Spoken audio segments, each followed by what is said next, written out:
अस्सलाम वालेकुम। लोधरा के इंतखाबात में तहरीक इंसाफ की भारी अक्सरियत से कामयाबी और काफ़ी अरसे के बाद उनको ये कामयाबी मिली। पिछले कुछ बाई इलेक्शन 6-7 और फिर बलदियाती इंतखाबात, उसमें उनकी कारकर्दगी इतनी ख़राब थी कि लगता ये था कि तहरीक इंसाफ वाले सिर्फ सोशल मीडिया पर ही जीत सकते हैं। जब वोट अमली तौर पर डलेंगे तो शायद इनको जीत नहीं मिलेगी। मई 2013 के बाद कुछ अर्सा तो वो था जब उनका ग्राफ ऊपर को चढ़ रहा था और धरने के दिनों में कहना चाहिए कि अरूज पर था। लेकिन वहाँ जो मिस्टेक्स उन्होंने की कि वज़ीर आज़म का इस्तीफ़ा लिए बगैर नहीं जाऊँगा, फिर वो पार्लिमान वाला वाक़या हुआ, तो उसके बाद से ऑनवर्ड डाउनवर्ड स्लाइड ही था, कहीं उनको ब्रेक नहीं मिली। शायद पहला मार्का है जहाँ उनको रिस्पेक्टेबल विन मिली है, 40,000 से ज़ायद वोट। ये ऐसी ही जीत है जैसी उन्हें हरीपुर में शिकस्त हुई थी 40-45,000 वोटों से। तो क्या तहरीक इंसाफ की वापसी का ग्राफ अपवर्ड दोबारा शुरू होने का अमल जो है वो आगाज़ हो पाएगा लोधरा के इंतखाबात से? ये आज का एक हमारा टॉपिक होगा। दूसरा, सिंध में रेंजर्स की तैनाती के ऊपर लड़ाई इस कदर शिद्दत इख्तियार कर गई है कि जो वजारत दाखिला को एक ख़त लिखा गया है सिंध होम डिपार्टमेंट की जानिब से, और एक आसिफ जरदारी साहब का बयान है, दोनों का यहाँ मैं हवाला दूंगा। ख़त में उन्होंने लिखा है कि आपके इक़दाम से लगता है कि आप सिंध के ऊपर हमलावर हो रहे हैं। यही बयान बाद में आसिफ अली जरदारी साहब ने भी दिया कि वफाक सिंध पे हमलावर हो रहा है। लेकिन इसका लास्ट पैरा उससे भी ज़्यादा ख़तरनाक है। लास्ट पैरा में वो कह रहे हैं कि जो इंटरप्रटेशन आप कॉन्स्टिट्यूशन की और आइन की दे रहे हैं वो हमारे मुताबिक नहीं है। Hence the government of Sindh can not follow the same. हम इस पर फिर अमल दरामद नहीं कर सकते। ये जो आपने रेंजर्स की तैनाती का गैर मशरूत तौर पर वहाँ स्टे को एक्सटेंड किया 60 डेज़ के लिए, तो head on confrontation, head on collision वाली कैफियत है। वज़ीर आज़म जाएंगे 28 दिसंबर को, कोई दरमियानी राह निकालनी होगी तो दरमियानी राह पीपल्स पार्टी को एक बार्गेन, एक डील देनी पड़ेगी वफाक को, अगर इन्हें कोई भी वहाँ पर रेंजर्स की तैनाती में इख्तियारात समेत अगर तोसी करनी है। डॉक्टर आसिम के हवाले से पीपल्स पार्टी का ख्याल यह है कि ये ज़रिया है आसिफ अली जरदारी के ख़िलाफ़ मज़ीद मुकदमात बनाने का, और आसिफ अली जरदारी पाकिस्तान वापसी चाहते हैं जो उनकी 6-7 माह से हो नहीं पाई जब से उन्होंने फ़ौज के ख़िलाफ़ तकरीर की थी कि ईंट से ईंट बजा दूंगा। अब यहाँ दरमियानी राह क्या होगी जो फ़ौज को भी काबिल कबूल हो और नवाज शरीफ साहब उनको ऑफ़र भी कर सकें, इसका 28 दिसंबर को ही पता चलेगा। लेकिन हम अपने प्रोग्राम में इन दोनों इशूज़ को कवर करेंगे। हमें ज्वाइन कर रहे हैं से जहांगीर खान तरीन, जिन्होंने जीत हासिल की सदीक बलोच के ख़िलाफ़। तरीन साहब अस्सलाम वालेकुम। जी वालेकुम नदीम, कैसे हैं आप? तरीन साहब, आज तो आपको बाकायदा मुबारक हो। मई 2013 में जब मैंने आपको मुबारक दी थी वो सुबह बदल गई, लेकिन आज वाली मुबारक जो है अब तस्दीक शुदा है कि आप जीत चुके हैं, अंडू नहीं होगी, होपफुली सो। इंशाअल्लाह, अल्लाह का शुक्र है, अब ये तो फाइनल है। ये फाइनल है। अच्छा, क्या कंपोजिशन चेंज हुई? क्योंकि कल जब हम आपसे बात कर रहे थे तो आप बहुत पुरुम्मीद थे कि लोधरा शहर से तो मैं भारी अक्सरियत से जीत रहा हूँ, ये जो यूसीज हैं 15 देही इलाकों वाली, उसके नताइज आ लें तो फिर मैं ज़्यादा यकीन से तुम्हें बता पाऊंगा। आज क्या पोजीशन है उन देही इलाकों में? क्या क्या कोई ट्रेंड चेंज आया है उसमें? जी, मुकम्मल तौर पर ट्रेंड चेंज हो गया। और जो ये देही इलाकों की यूनियन काउंसिल थी, इनमें से एक हल्का 210 है जो सदीक बलोच के घर का हल्का है, उसमें से मैं सिर्फ 2 यूसीज आ रहा हूँ और बाकी तमाम में जीता हूँ। तो मैं 210 भी भारी अक्सरियत से जीता, 211 जो दूसरा सूबाई हल्का है वो भी जीता, 207 है जो आधा हल्का है वो। तो मेरी अल्लाह का शुक्र है, अल्लाह के कर ने बड़ा करम किया कि थ्रू आउट के हल्के में, मुख्तलिफ यूनियन काउंसिल में, देही में और शहर में तो खसूसी तौर पर अल्लाह ताला ने कामयाबी दी। मैं लोधरा के अवाम का शुक्र अदा करता हूँ और मैं बहुत बहुत अल्लाह ताला के सामने झुक के उनका भी शुक्र अदा करता हूँ। अच्छा तरीन साहब, ये जीत आपकी ज़ाती तौर पर बहुत अहमियत की हामिल है, क्योंकि मैं कल भी आपको डिस्कस इस पे कर रहा था कि रहीम यार खान से आप पहले इंतखाब लड़ा करते थे। मई 2013 में पहली दफ़ा आप यहाँ आए, लेकिन इस हल्के को आपने अपना हल्का बना लिया 2-2.5 साल में। क्या चीज़ें ऐसी फ़र्क की? सदीक बलोच इंडिपेंडेंट खड़े होकर पूरा इलाका जीत गए थे, वो 2 कौमी की सीटें भी वो जीत गया था उनका ग्रुप, और 4 सूबाई वाली भी जीत गए थे, या 5 सूबाई वाली जीत गए थे। क्या चीज़ आपने डिफरेंट की कि सदीक बलोच को उसके घर में शिकस्त हुई? कोई स्ट्रेटजी क्या थी, या क्या चीज़ आपने कोई ऐसा प्रोग्राम शुरू किया, सोशल वेलफेयर की, क्या किया? देखें, मैं सोशल वेलफेयर के प्रोग्राम तो 25-30 साल से यहाँ कर रहा हूँ, सियासत का उनका आपस में कोई ताल्लुक़ नहीं है। मगर जो 2013 के इलेक्शन में ये शहीद काजू ग्रुप ने जीती थी सब सीटें, ये तमाम धांधली हुई थी। इन्होंने आरओ को पैसे दिए थे, मैं आज रिकॉर्ड पे कह रहा हूँ, और उन्होंने रात को हमें सबको कमरे से निकाल के कमरे पे लॉक लगा के रातों रात तमाम रिज़ल्ट तब्दील किए थे। मेरी 2.5 साल की मेहनत यही थी कि मैं इस इलेक्शन को फिर से कराऊँ और मैं इनको बताऊँ कि ये हार चुके हैं। इस वक्त जो उन्होंने वोट लिए हैं उसमें आधे से ज़्यादा वोट इन्होंने जो रियासती मशीनरी का इस्तेमाल है, जो इन्होंने लोगों को पैकेज दिए हैं, जो इन लोगों को सड़कें बनवा के देनी शुरू की, जो ट्रांसफार्मर लगवाए पिछले सिर्फ 3 महीने में, और जो लोगों को इन्होंने तकरीबन 80 करोड़ रुपए का ये एग्री जो किसान का इन्होंने पैकेज दिया है, उसकी भरपूर तौर पे सिर्फ लोधरा में इन्होंने पैसे दिए हैं। इन तमाम चीज़ों की वजह से इन्होंने आधे वोट इनके समझे 50,000 वोट वहाँ से लिए। सिद्दीक बलोच ने अपने वोट पिछली इलेक्शन में भी कुछ 45,000 50,000 लिए थे, बाकी ठप्पे लगवा के इसके बढ़वा दिए गए थे। इस सिलेक्शन में भी उसने उतने ही वोट लिए हैं। ये ख़ास ग्रुपिंग है, धड़े हैं जो उसके साथ खड़े हैं। इसके अलावा जो गरीब अवाम है लोधरा का, जो गरीब अवाम है, जो पिसा हुआ अवाम है, जिसको पसमानदा रखा गया है, मेरी सिर्फ कामयाबी ये है कि वो अवाम मेरे साथ खड़ा हो गया।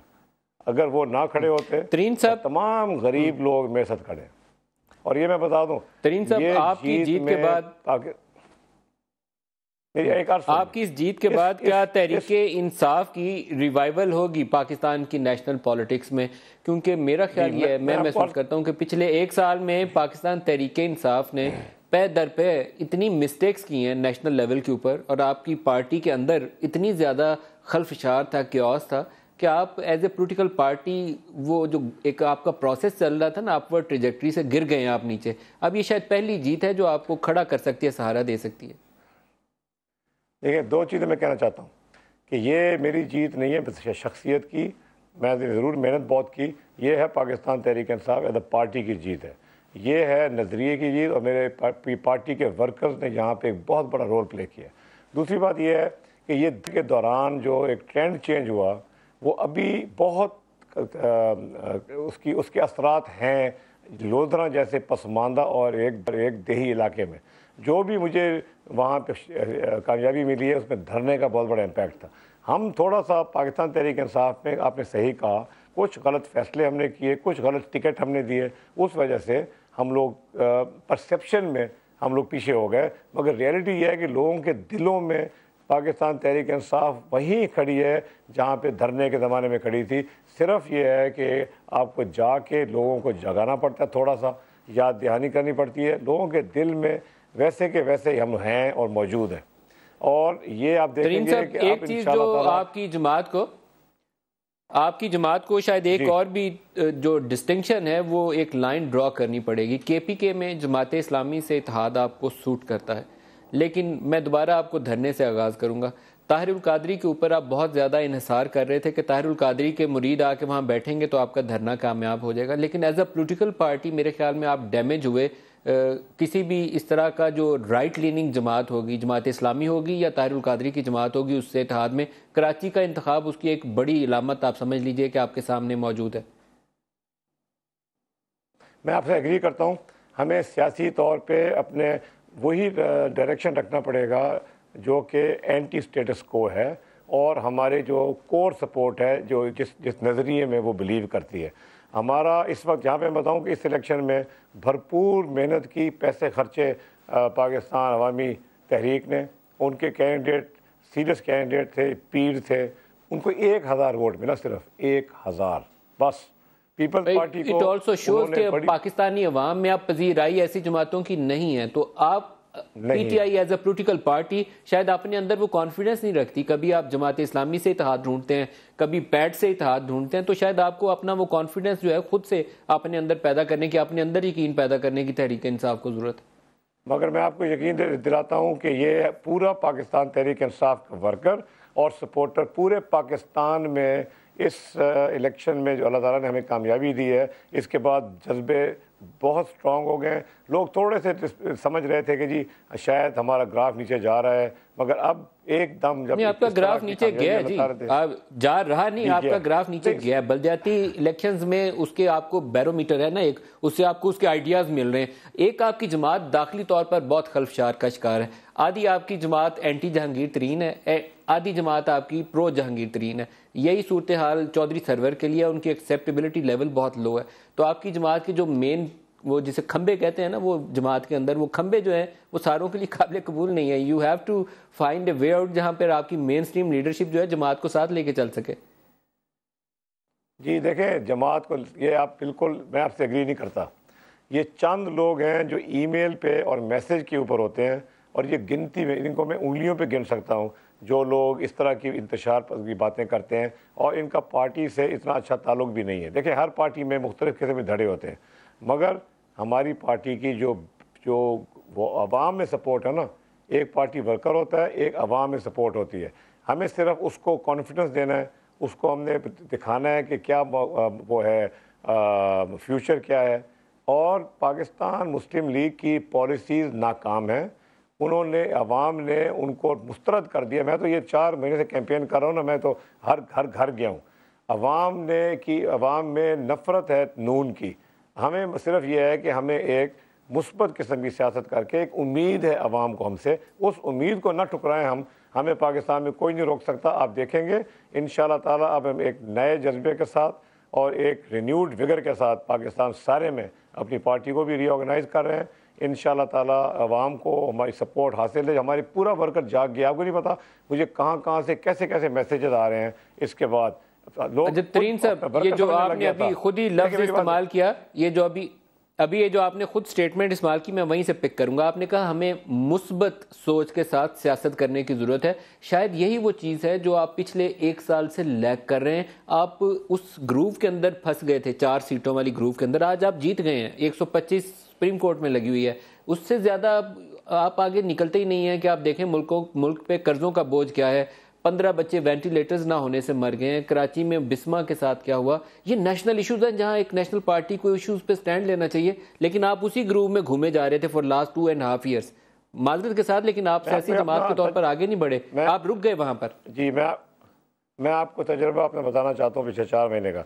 यहाँ पे जो है ना, जब लोगों से हमने ये बातें की हैं कि ये बड़े बड़े मंसूबे सीमेंट और सरिये वाले बनाने के बजाय हमें लोगों के मसाइल, आम आदमी के मसाइल हल करने चाहिए।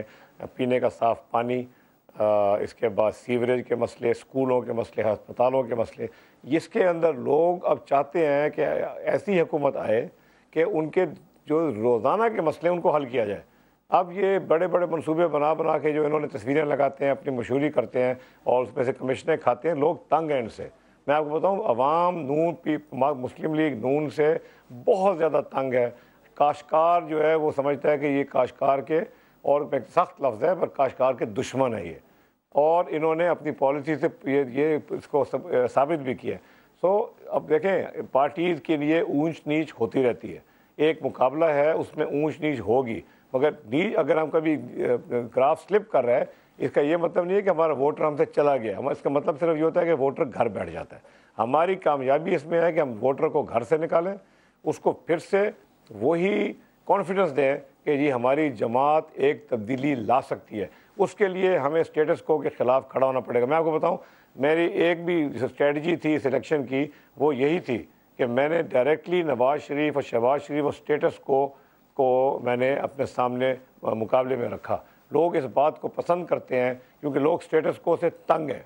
लोग चाहते हैं कि निज़ाम तब्दील किया जाए, वो निज़ाम जिसने इतने सालों में पाकिस्तान में गरीब आवाम को कुछ नहीं दिया। आपकी अगर वोटिंग पैटर्न हम देखें लोधरा का, और अभी बल्दियाती इंतखाबात जो इस्लामाबाद में हुए, इसका वोटिंग पैटर्न देखें, एक चीज़ मैं दोनों पे, और अलीम खान का इलेक्शन 122 वाला देख लें, इस जगह पे आपको 2 चीज़ें बड़ी क्लियर नज़र आएंगी तीनों इंतखाबात में।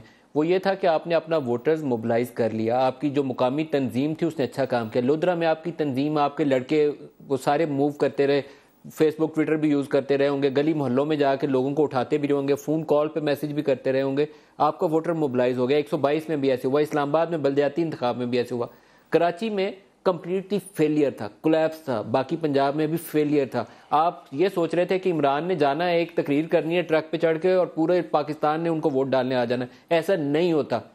उतने ही लीडर बड़े नवाज शरीफ भी मौजूद हैं, आपको अपने वोटर को मोबिलाइज करना पड़ता है। तंजीम साजी पे आपकी तवज्जो नहीं है? जी बिल्कुल, मोबिलाइज़ करना पड़ता है। तंजीम साजी हो रही है हमारी, मगर मोबिलाइज़ करना वोटर को सिर्फ तंजीम का होने से वोटर मोबिलाइज़ नहीं हो जाता। मगर आपको ये बल्दियाती इलेक्शन की मैं आपको बात बताता हूँ। 2 महीने पहले लोधरा में ये बल्दियाती इलेक्शन हुई है, और पाकिस्तान तहरीक इंसाफ मेरे हल्के में 36 यूनिट काउंसिल में सिर्फ 6 जीती। ठीक, और वही हल्के में मैं 40,000 वोट से पाकिस्तान तहरीक इंसाफ कामयाब होती है।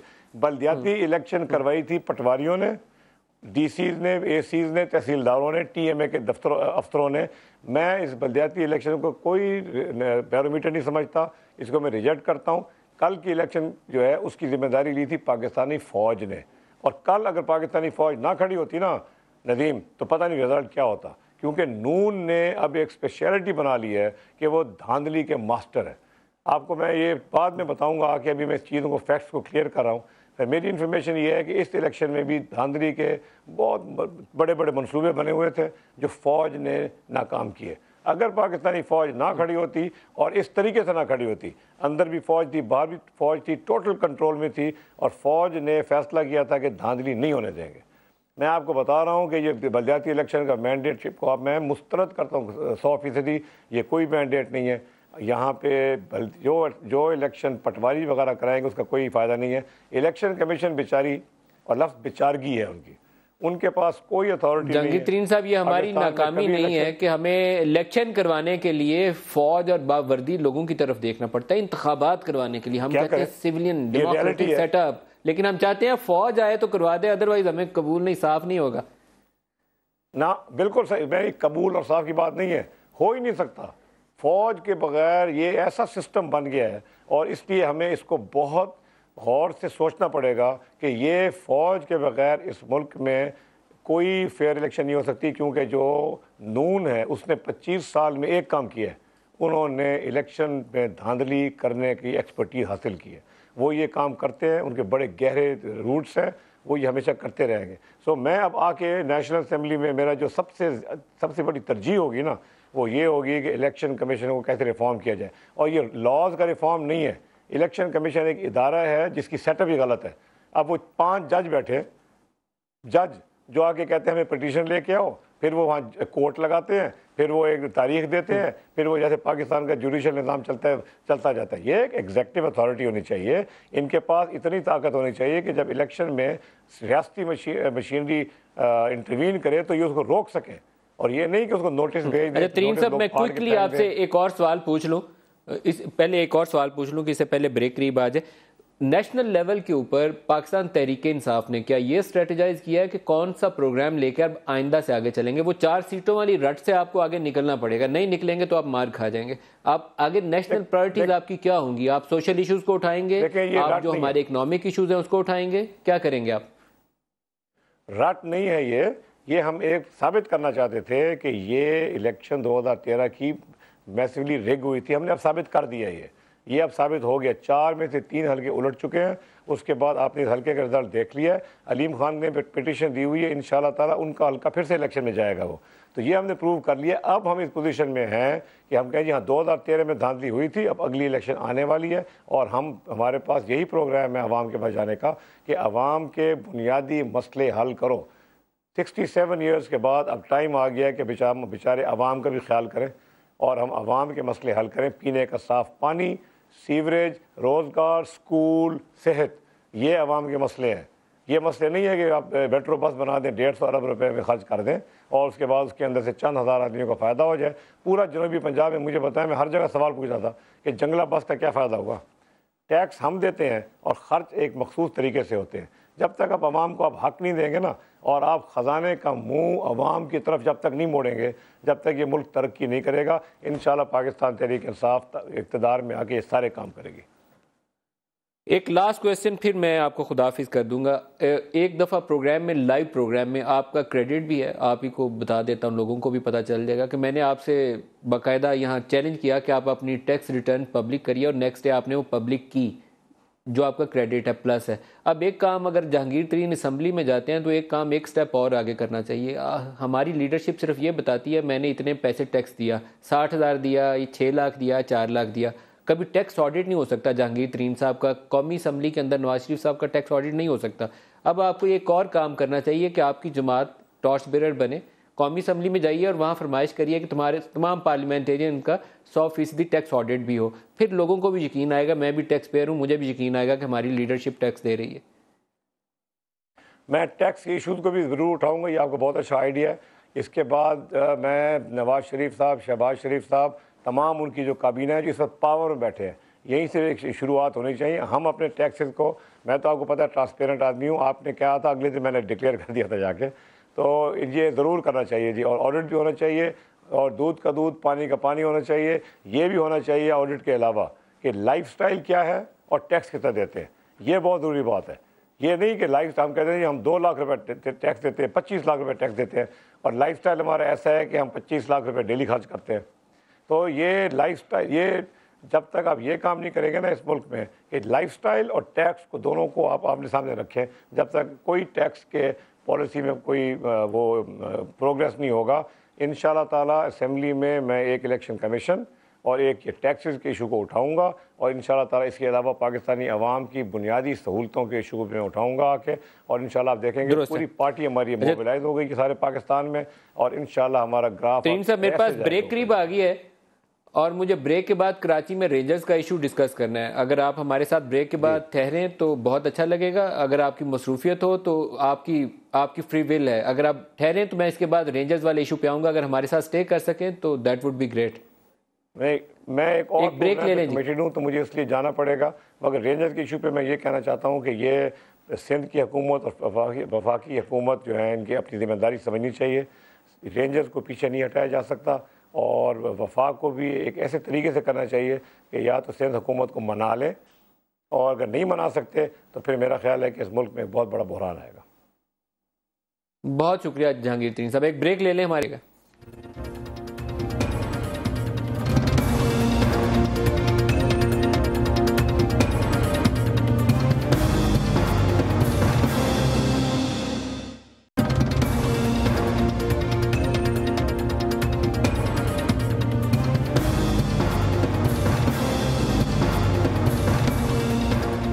प्रोग्राम में दोबारा खुशामदीद कहते हैं। सिंध हुकूमत और वफाक की लड़ाई एक ऐसी जगह पर आ गई है जहां पर सिंध कह रहा है कि रेंजर्स जो हैं वो कराची के अंदर चौकीदारा तो करें लेकिन चोर ना पकड़ें। प्रैक्टिकली यही पोजीशन है। वो कहते हैं कहीं टेररिज्म का शुबा हो, कहीं छापा मारना हो, किसी को डिटेंशन करनी हो तो पहले तहरीरी तौर पर चीफ मिनिस्टर से इजाज़त ली जाए।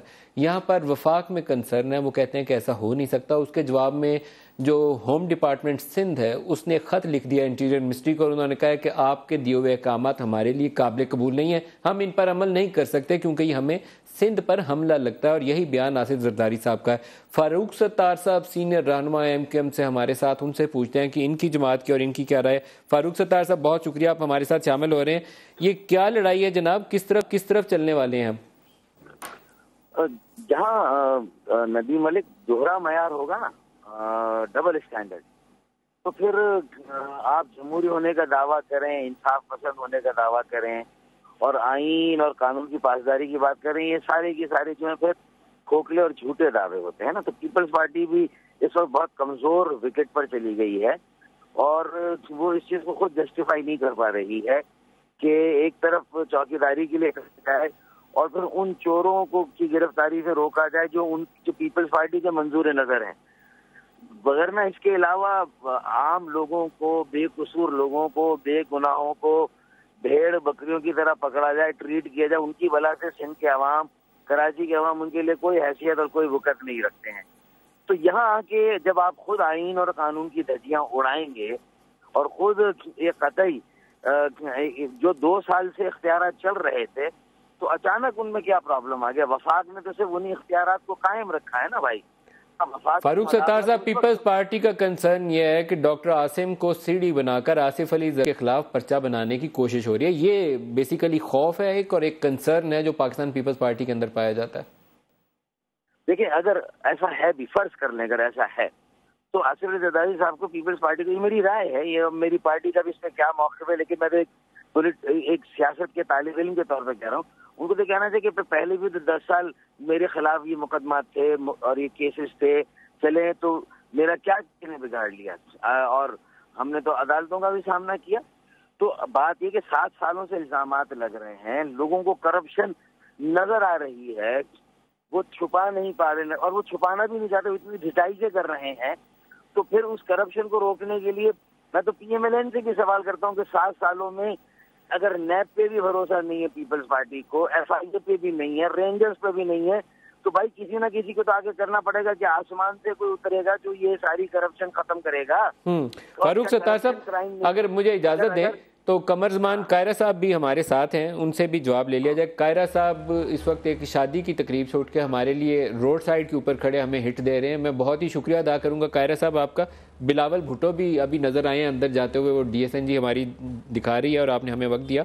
ये फरमाइएगा कि ये लड़ाई कहाँ ख़त्म होगी, क्योंकि अभी जहांगीर तरीन साहब ने एक बड़ी अच्छी बात की। उन्होंने कहा कि अगर वफाक सूबे को साथ लेकर ना चल पाया तो बहुत बड़ा बहरान पैदा होने का ख़तरा है। आप क्या कहेंगे?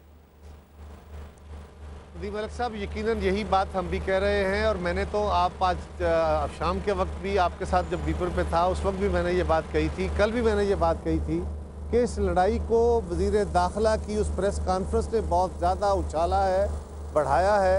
और अगर वो ऐसा न करते और वज़ीर आज़म साहब जिस तरह जाते हुए ये पैगाम दे गए थे कि मैं वापस सी पे आके आपसे मुलाकात करके या मीटिंग करके चीफ मिनिस्टर साहब से तो ये मामला रिजॉल्व कर लेंगे, ये मामला रिजॉल्व हो जाता। पीपल्स पार्टी के या सिंध गवर्नमेंट के तहफ़्फ़ुज़ात अपनी जगह मौजूद हैं, मेरे भाई हैं, बड़ा एहतराम है, सीनियर मेरे मुझसे बहुत सीनियर हैं फारूक सत्तार साहब, लेकिन पीपल्स पार्टी किसी एक शख्स को बचाने की बात नहीं कर रही, ना किसी चोर को बचाने की बात कर रही है। वो इख्तियार जो ATA के तहत ऑलरेडी रेंजर्स को इख्तियार हासिल था वो आज भी हासिल है, उसको कोई रोक नहीं रहा। सिर्फ एक बात कही जा रही है, उसका नॉमेनक्लेचर कोई बदल ले। ये जो अप्रूवल और डिसअप्रूवल की बात है ये नहीं है। इशू ये है कि जो बात रेंजर्स इस वक्त प्रोविंशियल गवर्नमेंट की एड में, प्रोविंशियल इदारों की सपोर्ट में सिंध में आई है और इस वक्त सिंध के चीफ मिनिस्टर की कमान में है, वो इसके कप्तान हैं। आइन भी ये कहता है, कानून भी ये कहता है, वज़ीर आज़म साहब भी ये कहते हैं, MQM और बाकी जमातें भी ये कहती हैं। तो हम ये कहते हैं कि जिस बात का डायरेक्टली तल्लक वज़ीर दाखिला से नहीं है, अगर आप वज़ीर दाखिला को बता रहे हैं, उनके पास केस्टें मौजूद हैं और आप उनके हवाले सब कुछ कर रहे हैं और वो धमकियां भी दे रहे हैं कि मैं केस्टें दिखा दूंगा, आपका फ़र्ज़ बनता था कि इमीडिएटली सारे अमल का फर्स्ट राइट जो है वो चीफ मिनिस्टर को भी एतमाद में लेते आते तो ये सूरत हाल पैदा ना होती। लेकिन अब क्योंकि वज़ीर आज़म साहब ने, मेरी इतला के मुताबिक, आपको भी इल्म है कि उन्होंने 28 तारीख को इस कराची आके इस मामले को खुद हैंडल करने का फ़ैसला किया है, कि एक अच्छा फ़ैसला है। मैं तो पहले दिन से यही कह रहा था कि वज़ीर आज़म साहब को एक बड़े के तौर पर ये बात करनी चाहिए थी। और जहाँ तक फारूक सत्तार साहब से गुजारिश है कि हम जब MQM के साथ भी ओवर एक्टिंग हुई, अगर तो कोई बंदे पकड़े गए, उन पर इल्ज़ाम था, तो बिल्कुल आज भी पीपल्स पार्टी के लोग पकड़े गए, पकड़ ले, किसी और जमात के पकड़े जाते हैं दहशतगर्दी में, पकड़ ले, इन्वेस्टिगेट। बात यह है कि अगर उनको आपने करना है कि जी ये टेरर फाइनेंसिंग में है, तो टेरर फाइनेंसिंग के एक्ट के तहत आज तक पाकिस्तान में सिवाय एक फ़र्द के किसी को नहीं पकड़ा गया, और उसके भी FIR के जो को एक्यूज्ड है उनको हाथ नहीं डाला गया, उनको नहीं बुलाया गया। हम फारूक सत्तार साहब से भी इसका जवाब ले लें। फारूक सत्तार साहब, ये एक बड़ा अहम नुकता है जहां से कराची ऑपरेशन में पीपल्स पार्टी जो है तहफ़्फ़ुज़ात का शिकार हुई, वो ये था कि करप्शन और टेरर फाइनेंस को लिंक किया गया। आप समझते हैं ये दुरुस्त इक़दाम है, होना चाहिए ऐसे? फारूक सत्तार साहब शायद मुझे सुन नहीं पा रहे, मैं दोबारा आपकी तरफ, कायरा साहब आपकी तरफ आ रहा हूँ। करप्शन के खिलाफ आप भी टॉट दे रहे हैं कि काम होना चाहिए। मुझे मौका दे दें। जी जी जी जी जी, थोड़ा सा मौका मुझे दीजिए। एक तो शोर यहाँ बहुत है, गाड़ियाँ बहुत हैं, इसलिए मैं चाहूँगा कि अब मैं थोड़ा सा अपना मौक़िफ़ दे लूँ आपको। अर्ज़ ये है कि हम बिल्कुल किसी करप्ट प्रैक्टिस की सपोर्ट नहीं कर रहे। अगर समझते हैं, अगर रेंजर्स ने टेररिस्टों को पकड़ा, टारगेट किलर्स को पकड़ा, भत्ता माफिया को पकड़ा, आज भी उसी तरह इख्तियार हासिल है। हम सिर्फ ये कह रहे हैं कि अगर आप अपनी एक्सटेंडेड पावर के तहत किसी सरकारी दफ्तर में जाके रेड करते हैं तो उस दफ्तर से करप्शन के सबूत तो मिलेंगे आपको, लेकिन वो आपका काम नहीं है। आप ये काम नैब को करने दें, आप ये काम FIA को करने दें। देखिए मलिक साहब, किसी मसले के हल के लिए दुरुस्त सिम्मत में सफ़र करना ज़रूरी है। हमने इससे पहले फ़ौज के ज़रिए मियाँ साहब के दौर में वापडा को दुरुस्त करना चाहा, एजुकेशन को दुरुस्त करना चाहा, रेलवे को दुरुस्त करना चाहा, क्या हो गए? नहीं हुए। तो सवाल ये है कि ये तजर्बा मत कीजिए। मैं फारूक सत्तार साहब से भी जवाब ले लूं आपकी इजाजत से। फारूक सत्तार साहब, जो सिंध ऑपरेशन है उसमें सबसे ज्यादा खराबी की बुनियाद, जी जी मैं ये कह रहा हूँ फारूक सत्तार साहब, जो सिंध ऑपरेशन में खराबी की बुनियाद पड़ी वो उस दिन से पड़ी जब रेंजर्स ने कहा कि जो करप्शन और टेरर फाइनेंस के दरमियान एक ताल्लुक मौजूद है और कराची में 270 अरब की उन्होंने कहा ब्लैक इकॉनमी है। उस दिन से कराची ऑपरेशन पे तहफुजात का शिकार हुई सिंध हुकूमत। सिंध बिल्डिंग कंट्रोल अथॉरिटी पे छापा पड़ा, फिशरीज पे छापा पड़ा। अब कौन सा ऐसा इदारा है फिर जिसे एम्पावर किया जाए और सिंध के लिए काबिल कबूल भी हो कि जमीनों पे चाइना कटिंग ना हो, कब्जा ना हो? फारूक सत्तार साहब, मैं यही कह रहा हूँ नदीम मलिक, ये मेरे जो भाई हैं कमर जमा ताहिरा साहब, हम सब इनकी बहुत इज्जत करते हैं, बहुत मंजेवे और मुझसे सीनियर ये सियासी कारकुन है। लेकिन मैं इनको ये कहना चाहता हूँ, देखिए 5 साल जब पीपल्स पार्टी की पिछली मरकजी हुकूमत और सूबाई हुकूमत नाकाम हो गई अमन कायम करने में, कराची को बदअमनी में झोंक दिया, कराची में जराइम को दानिस्ता गैर दानिस्ता फरोग दिया गया और पानी सर से ऊंचा हो गया, तो हमने इस हुकूमत से हमने इल्तिजा की फ्लोर ऑफ द हाउस पे कि भाई खुदा के लिए कुछ करें, तो एपीसी हुई और रेंजर्स ने ऑपरेशन शुरू किया। तो अगर आप पुलिस से करवा देते ऑपरेशन तो रेंजर्स को बुलाने की जरूरत क्या थी भाई? एपीसी ने मैसेज दिया बुलाया ना। हमें भी पता है कि शायद रेंजर से पूरी तरह से मसला हल ना हो, कल को बिला सिविलियन जमहूरी इदारों को और सिविलियन पुलिस को कानून नाफिज करने वालों को ही सब कुछ ठीक करना है। लेकिन आपने मुझे बताइए कि नहीं किया। तो और करप्शन भी 7 साल में दोनों पार्टियां बड़ी कह रही थी, पीएमएलएन भी। मेरा तो इन दोनों से शिकवा है और ये पीपल्स पार्टी से भी कि आप कहते थे ये मुशर्रफ के जमाने का जो है नैब का कानून है, आपने कहा था हम अपना कानून लाएंगे। पीपल्स पार्टी का पूरा टेन्योर गुजर गया, कोई एहतसाब का कानून नहीं आया, करप्शन, और आपने 2 सालों में भी कुछ नहीं कहा। ये नजर आ रही है लोगों को। ये बहुत अब बड़ा सवाल है कायरा साहब, आपको इसे एड्रेस करना चाहिए। फारूक सत्तार साहब का सवाल बहुत अहम है। कायरा साहब, गुजारिश ये है, मैं सिर्फ इतनी गुजारिश कर रहा था कि अगर कराची के अंदर रेंजर्स ने ऑपरेशन किया तो पीपल्स पार्टी ने कोई एहतजाज नहीं किया। एमक्यूएम बड़ा एहतराम है एमक्यूएम का, लेकिन एमक्यूएम ने बाकायदा रेंजर्स के खिलाफ धरने दिए, जुलूस निकाले और एमक्यूएम ने इनके खिलाफ प्रेस कॉन्फ्रेंसेस की। हमने तो नहीं किया, हमने अपने तहफ़्फ़ुज़ात का इजहार टेक्निकल ग्राउंड्स पे गवर्नमेंट के साथ किया है कि गवर्नमेंट इस मामले को देखे। हाँ, आज अगर एमक्यूएम समझती है कि रेंजर्स अच्छा हम भी समझते हैं अच्छा काम कर रही है, और अगर वो समझते हैं, एमक्यूएम भी समझती है, हुकूमत भी समझती है, वफाकी हुकूमत, कि रेंजर्स जो हमारे नॉर्मल जो इदारे हैं एंटी करप्शन के, नैब है, FIA है या एंटी करप्शन डिपार्टमेंट है, वो अच्छा काम नहीं कर रहे और रेंजर्स बेहतर काम कर सकता है, तो फिर रेंजर्स को सारे मुल्क के अंदर ये इख्तियार दे देना। ये मेरा मुतालबा नहीं है। ये दोस्त अगर समझते हैं, हुकूमत समझती है, तो फिर ये करें। और दूसरी गुजारिश ये है कि जो टेरर फाइनेंसिंग का इशू है ये सिर्फ यहाँ का नहीं है। पिंडी के लोगों ने, इस्लामाबाद के लोगों ने, पेशावर के लोगों ने, लाहौर के लोगों ने, बाकी सूबों से भी अलकायदा को भी पैसे दिए हैं, तालिबान को भी पैसे जाते रहे हैं, आज भी जा रहे हैं, और गवर्नमेंट को और एजेंसीज को पता है। तो क्या कहीं टेरर फाइनेंसिंग का वो लिंक पकड़ा भी गया है कि सिर्फ एक बंदे को पकड़ के उसके ऊपर सारी जो पाकिस्तान की और कराची की सारी टेररिज्म जो है उस पर डाल दी गई है? क्या किसी और पे भी हाथ डाला?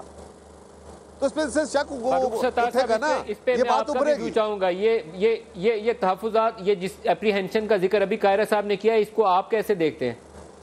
मैं कायरा साहब की इस बात से बिल्कुल मुत्तफिक हूँ कि पूरे मुल्क में करप्शन के खिलाफ जो है वो कार्रवाई होनी चाहिए, और टेरर फाइनेंसिंग हो रही वो भी पूरे मुल्क में उसके खिलाफ कार्रवाई होनी चाहिए।